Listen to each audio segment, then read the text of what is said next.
very, I don't know, I guess energetic and enthusiastic person. Now, he's one of the few people I find truly interesting, and his passion for gaming and gaming as a career inspires me every time I speak to him. And I think he's here somewhere. I can't see him. Stephan, are you here? Maybe. Where are you? I can't even... What? Where are you? Oh, there you are. I'm just down sort of sitting amongst everybody because I like to put myself in the same perspective as everybody else from the point of view of thinking, why individually are all of you here? And there's a guy here with a giant power fist. I'm going to start with him. You're not going to get away from being, drawing attention to yourself. What's your name? I'm Tony Stark. Oh, Tony Stark. So it's not a power fist. It's a he's half dressed. So we've got a half naked Tony Stark over here for anybody who's into half Iron Man sort of obscenities. Okay, what's your real name? Troy Whitten. There you go. Cool. Okay, Troy. Why are you here today? I'm here because I like video games and I like being with people who also like video games and experiencing the culture, the rich culture that we have as a community. Okay, cool. Troy, let's just talk complete and utter fantasy for the moment. In 10 years' time, everything goes absolutely perfectly and you are absolutely where you want to be. Have you got any idea where you want to be and what you want to be doing in 10 years' time? Well, actually yesterday I realized I'd really like to do a software engineering course. And from there, I'd like to go into games development and hopefully start a studio with some friends of mine. Okay, that seems fairly reasonable. Who else here, apart from playing games, getting involved with games, just hanging out with people who play games, who here would really, and I mean really, who here would really like to actually be involved with game production or making their own games or writing their own games or producing art or whatever? Okay, so almost everybody here identifies in some way or another with being interested in games. Guess it's an appropriate collection of people to have here. Okay, today's theme is Doctor Who. Is there a Doctor Who game? Are there any good Doctor Who games? Why is that? Okay, is there anybody here that doesn't like Doctor Who, that thinks maybe Doctor Who's lame or it's not very good as far as story or it's a bit old-fashioned? Okay, so there are some people here. Okay, now, a couple of things. Whether I agree or disagree with liking or disliking is not the point. I like the fact that those of you who don't like Doctor Who had the guts to put your hand up, because you're in a fairly negative audience to sort of go, yeah, I'm sitting in the Collingwood cheer squad and I hate Collingwood. You're asking for trouble pulling a stunt like that. But it's actually good because it is completely acceptable to have an opposing point of view, and it's really, really good to actually have the guts to stand up and say, look, I don't like Doctor Who and here's why. Now, I actually didn't know today was Doctor Who Day, which is a bit disappointing because I'm going to do a presentation later on. There's going to be sort of bits of video that I'm going to be talking about, and it would have been very, very easy for me to slip in some Doctor Who bits, but they didn't tell me. So I came here completely unprepared, not knowing it was Doctor Who Day. The thing is, however, we got audio through this? Yeah, crank it up. This is my iPad. Keep cranking it up. And they were also saying, oh, yeah, it would have been nice, because for being Doctor Who Day, we would have liked to have had the soundtracks. Well, if they'd asked me, I could have actually provided with all of them. Because, yeah, I'm just a wee bit of a Doctor Who fan. In fact, I've probably been a Doctor Who fan since before any of you guys were born. Yeah, I'm that old. I know, it sucks. All right. Why am I here today? Sound. Okay, I'm going to talk about sound. I'm going to talk about sound. I'm probably going to talk a little bit about music. I'm going to talk a little bit about why it matters, why you should pay attention to it, why it is actually more important to you than you probably realize. But right now, just for a little bit of time, there you go. That's a website. Here's some music with sound. Okay, so there'll be sound stuff later on. Right now, I'm going to go back to this whole, why are we here?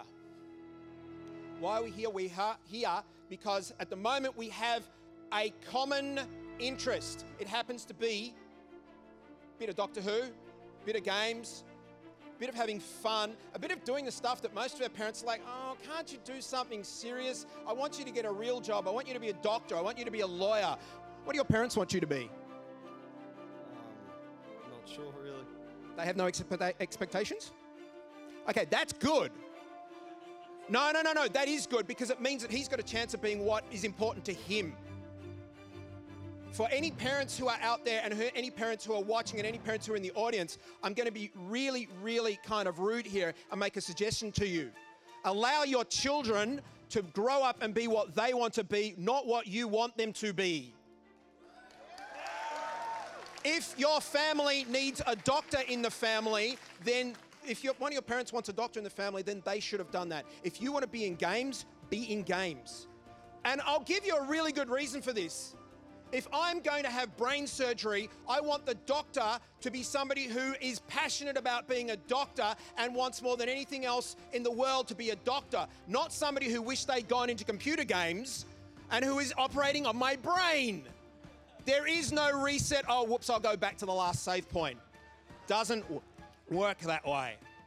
Okay, I still haven't got to why we're here today. What's your name?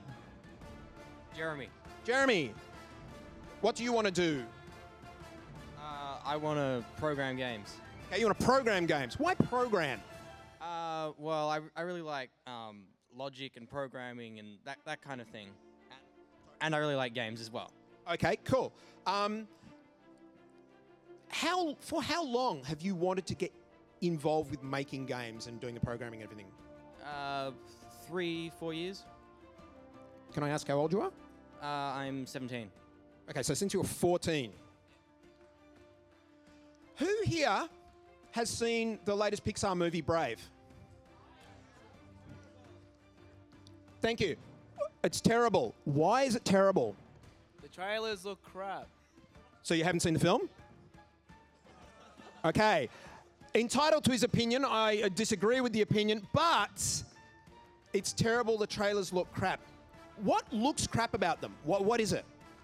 The animation just doesn't appeal. And that's completely fair enough. And I don't necessarily disagree with you on that. I didn't mind the animation. Pixar are used to producing really, really high quality stuff. So people go along to Pixar and have really, really great expectations. I went and saw Brave, and I was actually blown away.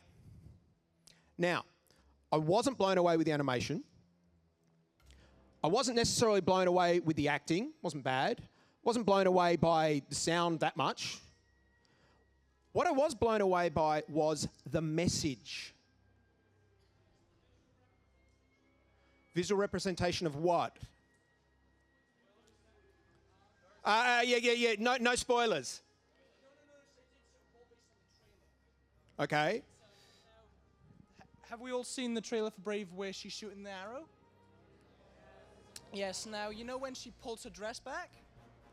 There's a message behind that about how she's, fighting against tradition and how she's pulling against, breaking away in a sense from her tradition to make her own. And that's the message trying to get across. And it works quite well in the film with... What's your name? Jesse. Jesse's nailed most of that right there. One of the main premises which they show in the trailer is that Merida basically is like, no, Mum, I don't want to do what you want me to do. But more importantly, there is a scene which I won't go into what the scene is, but the scene basically talks about generally the whole concept of taking control of your own fate. Now, this might sound really, really unusual in a game environment, but one of the things is that when we play games, we are really, really used to the whole idea here. We are controlling a character, and we are basically controlling a character and making the character do certain things to get a certain outcome. And if you do it wrong, you fall down a hole, or you land on some spikes, or you get squashed, or whatever. Think about that from the point of view of your life.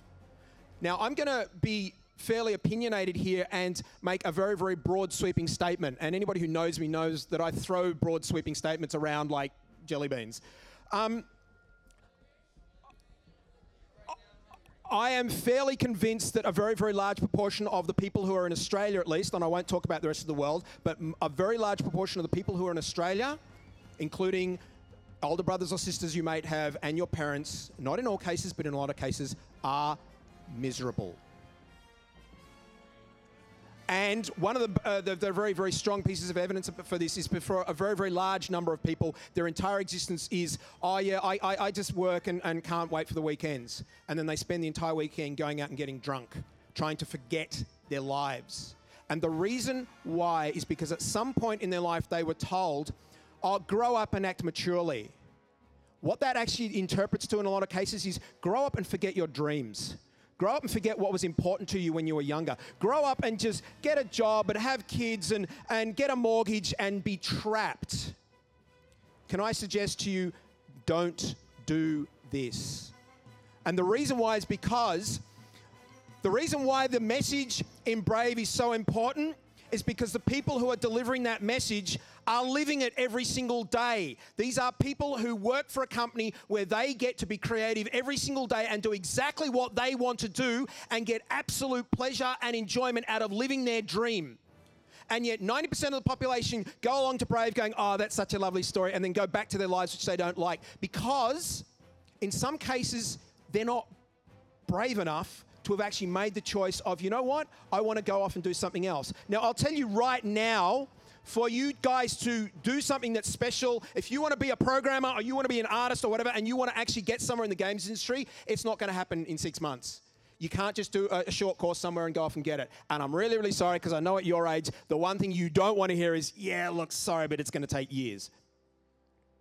However, trust me on this, what I do, I really, really, really love, and I get to do things that are interesting all the time. And is this alive? I don't know if this is alive or not. Nah, it's not alive. We'll look at it later. I make money out of standing on a runway with a microphone in my hand, having things like Spitfires fly overhead. I make money out of basically staying at home with my cat sitting on my lap, working behind a computer. I don't have to drive through peak hour traffic. I don't have to go into the city every day. I'm currently running my own company. I'm having people basically say, oh, we want you to speak at this conference and we want to fly you over to the other side of the planet.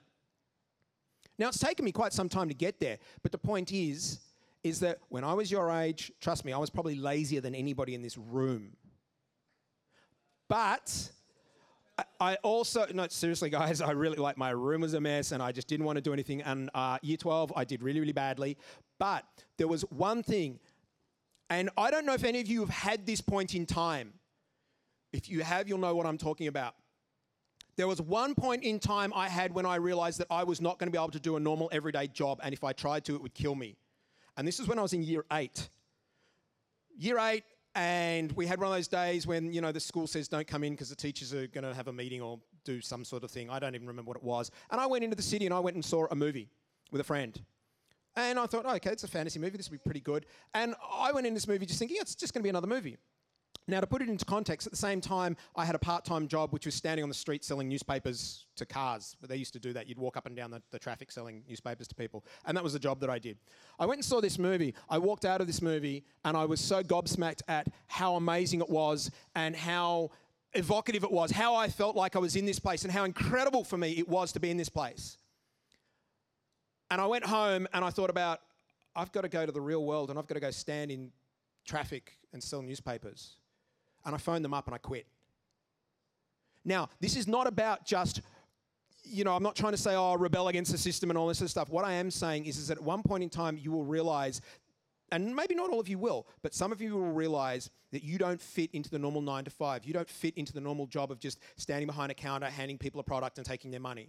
Because there is something more to what you want to do. There is something inside you creative that is saying, I need to do more. And that is the one thing out of everything else that I've held on to at every single step. And I've done awful jobs. I've delivered pizzas and I've done all sorts of things that have just to pay the money. They're not the things that you want to do for the rest of your life, but they're sometimes things that you need to do. Just for a point of reference, the movie that I saw was The Dark Crystal when it first came out.